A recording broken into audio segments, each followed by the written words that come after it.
Nostre Papa Luna, benvingut siga qui a sa casa ve. Como primer mandatario local declaro que con nosotros tiene, y lo sabe desde que venía como cardenal aquí a Peñíscola. Sabemos de su honestidad, sabemos de su humildad, y nosotros somos lo que lo vamos a acompañar por el camino, por espinoso que sea, declarando su causa y su desvelo, y hasta el final del juicio. Y como justicia de la villa, y en nombre de todas las autoridades y toda la gente aquí presente, declaramos firmemente: bienvenido sea Papa Luna.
Peñíscola, y no está en Roma como le corresponde, por ser este un tiempo caótico, de desórdenes y luchas vergonzosas, de codicias indecibles, de general corrupción del clero, de claudicación del poder religioso.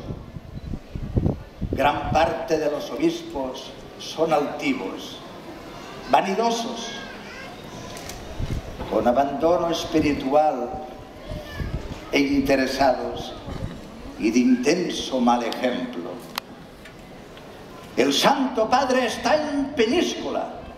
Llega el hombre de ciencia y conciencia. Que sepan los concilios que el agua no puede subir más alta que el nivel de la fuente de donde procede. ¡Qué sabio!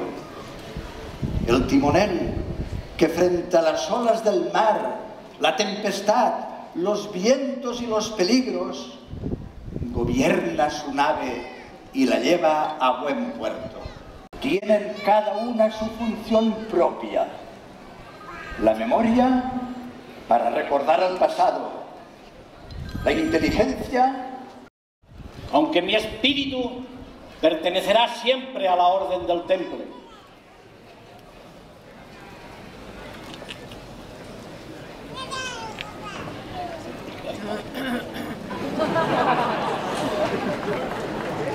Mirad mi hábito, es santo, y ahora proscrito, como también lo está el Papa Benedicto XIII. Espera que me están quidrando, Va, Maño. Vale, va.